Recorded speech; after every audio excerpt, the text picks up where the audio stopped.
Olá pessoal, bem-vindos a mais um vídeo do nosso curso de prática trabalhista. Hoje a gente vai fazer o recurso ordinário, tá? Já caiu algumas vezes no exame. Faz um tempinho que não cai, mas não custa nada a gente dar uma pincelada na estrutura desse recurso, né? Bom, primeiro vamos falar o que é o recurso ordinário, né? É a forma como se rediscute amplamente a matéria decidida na primeira instância, né, na vara ou no tribunal, né, onde se originar o processo. Se você precisar de uma reanálise num grau superior, você vai entrar com o recurso ordinário.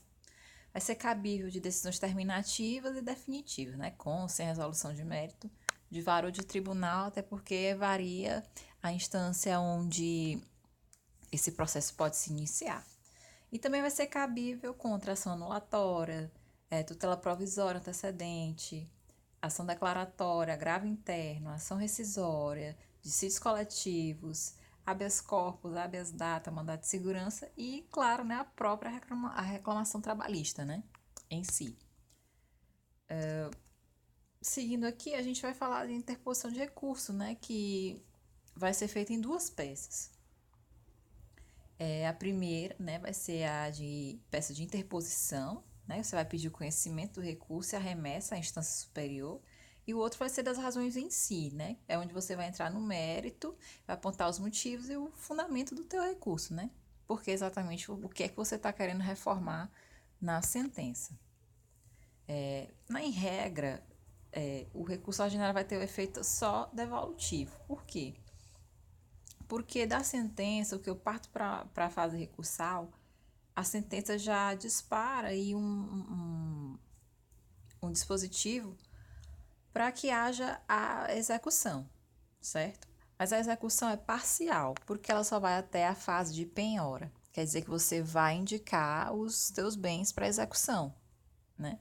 Já vai ter aí uma prévia garantia de juízo para que, caso você seja condenado, o juízo já esteja garantido e a parte que venceu você paga, né? Ter aí as suas verbas depositadas. E aí, para você ter o efeito suspensivo, ele é possível, ele é cabível, mas através de petição simples. Você vai pedir ao juízo que se suspenda a execução do processo, o andamento do processo, para que você tenha tempo de agir, ou enfim, você vai explicar por que você precisa que esse processo seja suspenso. Daí fica por conta do juiz, se ele vai suspender ou não, né? Mas você tem que fazer um pedido. E a gente vai para a estrutura da primeira peça. A primeira peça, como eu disse, é a peça de interposição, certo? É um pedido simples, tem uma estrutura básica, né? Tem elementos obrigatórios. Mas, enfim, é semelhante aos das outras peças, né? O endereçamento, o número do processo é como a gente começa, né? Endereçamento, você vai pedir, né? Você vai pedir a remessa desse processo no juiz a qual, ou seja, na instância inicial, né? Onde o processo se encontra.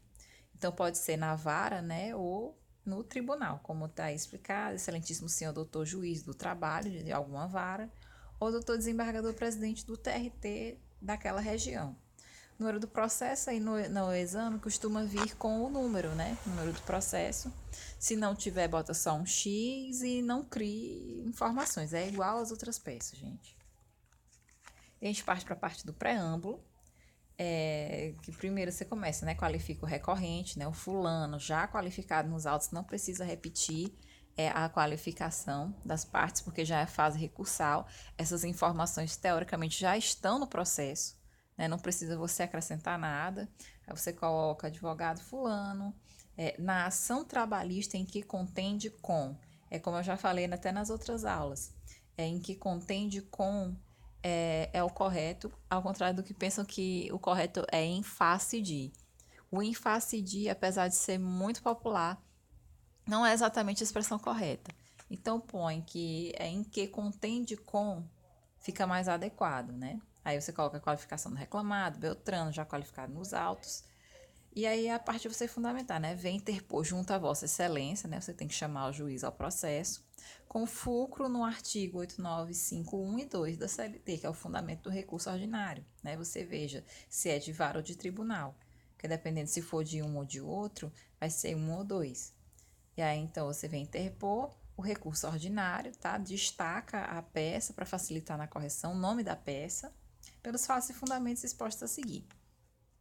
Do preâmbulo, a gente parte para questão de admissibilidade, tá, gente? Só se admite um recurso se ele cumprir requisitos legais, né? E aqui, esse destaque em especial o preparo, certo? Que é custo e depósito. Eu deixei aqui, assim, pelo menos nos exames que eu já vi, é o principal, custo e depósito, custos e depósitos, que é a parte de preparo. Tem que indicar na peça que foi recolhido, certo? Ou se não foi recolhido, no caso do empregado, né, do funcionário empregado, eles ficam dispensados do preparo do recurso, né, para que haja essa apreciação recursal. E eu deixei como sugestão de texto isso aqui, né, admissibilidade. Encontram-se preenchidos todos os pressupostos de admissibilidade, tais quais tempestividade, legitimidade, o pagamento de custos em 2% do valor da causa, conforme 789, parágrafo 1º da CLT, e o depósito recursal, conforme a súmula 245 do TST. Tá bom, gente? É simplérrimo. E aí, da admissibilidade, você vai para a parte de requerimentos finais, né? E o fechamento da peça em si, da primeira peça. Que no final você vai pedir o conhecimento, né? A intimação da outra parte e a remessa dos autos para o tribunal, que pode ser o TRT ou o TST.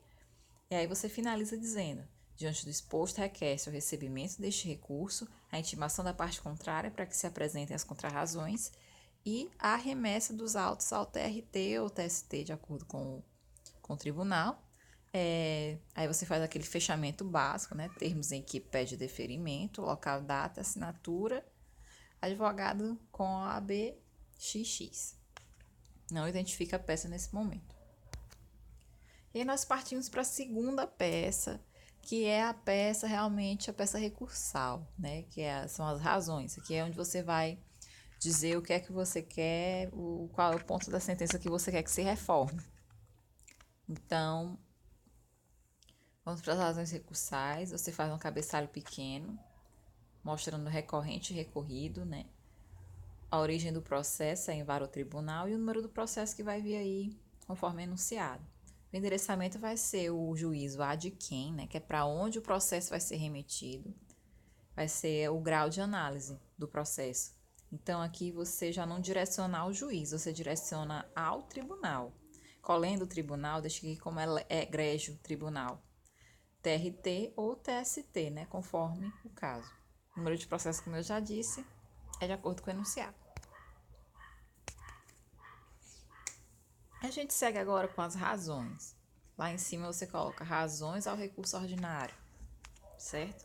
Numa outra peça, importante destacar aqui que você nesse momento vai ter que pular uma linha, passar um X numa linha ou um risco para indicar lá na tua prova que tu tá começando a segunda peça, tá, gente? Porque são duas peças e você tem que identificar que são duas. Então é assim, é de forma simples, não pula muita linha, uma linha tá bom. Marca assim um X, assim, uns 3 ou 4 X no final ali do fechamento da primeira peça e você começa a segunda. E põe na cabecinha ali, né? No cabeçalho, razões ao recurso ordinário. E aí você coloca que a sentença não merece prosperar. Tanto que não merece prosperar porque que é o motivo que você quer a reforma, né? Exatamente por isso. Aí você põe a respeitável sentença não merece prosperar pelos fatos e direitos expostos a seguir. Encontram-se preenchidos os pressupostos intrínsecos e extrínsecos necessários para a análise deste recurso. Tá, gente? E aí você continua com a preliminar de mérito, que é cabível aqui também. Você pode alegar nulidade ou reforma da sentença. Do mesmo jeito, nulidade de citação, cesseamento de defesa, coisa julgada, coisas que anulam teu processo. E aí você continua. Para fazer esse pedido de preliminar de mérito, é a mesma estrutura de peça trabalhista, o fato, o fundamento e o pedido. O fato você vai delimitar a nulidade, o fundamento você vai falar do cerceamento de defesa, né, da ampla defesa constitucional, que está lá no artigo 5º, e o pedido vai ser de nulidade ou de reforma da sentença, certo? E vai solicitar o retorno dos autos para a vara para novo julgamento, certo? O retorno dos autos não pode julgar o mérito, é uma preliminar de mérito. Aí, em seguida, você continua com as pré-judiciais, também é cabível, prescrição bienal e quinquenal, né? Mas, assim, só pode alegar esse tipo de prescrição enquanto o processo estiver na instância ordinária, né? Nas instâncias superiores, você já não vai poder alegar isso. Até porque é na fase ordinária que você observa os fatos e o direito, né? Nas instâncias extraordinárias, você só vai atacar a aplicação da lei, né? Contrariedade, desconformidade, divergência de turma. Você não vai mais atacar essa parte de fato, não, tá, gente? E a mesma estrutura, delimitar, né? Fato, fundamento, pedido, delimita a prescrição. O fundamento é o artigo 11 da CLT. E o pedido é que se afaste a prescrição e a análise dos itens ou que o processo seja extinto sem resolução de mérito, né? Vai caso a caso. Aí a gente continua a parte de mérito, gente. Agora sim, é o que exatamente vai ser mudado na sentença, né? Sobre o que foi concedido. E é muito importante, eu deixei aqui destacado em letras garrafais vermelhas, tá, gente? Não se recorre do que foi provido. Não se recorre do que foi provido. Porque, gente, se a pessoa ganhou, ela vai recorrer de quê? Eu já soube de candidato que fez recurso de coisa que a parte ganhou. Que sentido que faz isso? Não faz sentido. Você vai perder tempo e espaço da tua prova, né? Você vai perder muitas linhas. Então, analisa a questão direitinho para ver se realmente vale a pena, né? Se é aquela coisa para você recorrer. Se tem a matéria para a parte sucumbente, né? Vencer. Não faz sentido. Como é que a justiça te concede as verbas e tu contesta a verba que tu recebeu? Então, observa melhor. E estrutura segue a mesma coisa. Fato, fundamento, pedido. E você vai sempre pedir a reforma da sentença para que se condene o réu ao pagamento de custas. Para que se condene. Peça condenação, gente. Reforma da sentença para que se condene o réu a fazer a assinatura na carteira de trabalho, que se condene o réu, alguma coisa, peça condenação. Costumam pedir para colocar aquela parte que se condene a tanto, né? Para você ser mais específico. Mas a prova, ela não te pede para fazer cálculos. Você não vai fazer cálculos trabalhistas, você vai fazer só o pedido, tá, gente?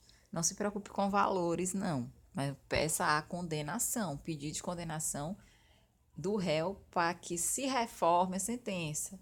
Reforma da sentença, é para isso que se recorre, tá bom? Não se esqueçam disso. E aí a gente finaliza a peça com os requerimentos finais, né? Básico, como eu coloquei ali no início do vídeo, né? Como é a primeira peça que se conheça e que se remeta ao tribunal para reanálise, a segunda peça, que são das razões, você vai pedir para ser recebida, né? Para ser conhecida a peça, para se acolher os pedidos e que se dê provimento ao seu recurso, né? Para reformar a sentença e julgar procedente, né? Em seu favor. Então é isso, gente. Não tem dificuldade. Aí você faz aquele fechamento comum, mais uma vez, termos aqui, pé deferimento, local, data, assinatura, advogado e OAB sem número, tá, gente? Então é isso, é muito simples. São duas peças, mas que, enfim, não tem dificuldade, gente. Estudem bem a parte material, aprendam a analisar as questões, que vai dar tudo certo. Você sabe fazer essa prova. No fundo, você sabe disso. Vai dar certo. E é isso aí, eu espero que vocês tenham gostado. Deixa um like aí no vídeo, compartilha, se inscreve aqui no canal e ajuda a gente a crescer, porque o canal crescendo, vão chegando mais vídeos e por consequência vai ser uma ajuda a mais aí que vocês vão poder receber, tá, gente? Então, obrigada aí por ter assistido o vídeo e até mais.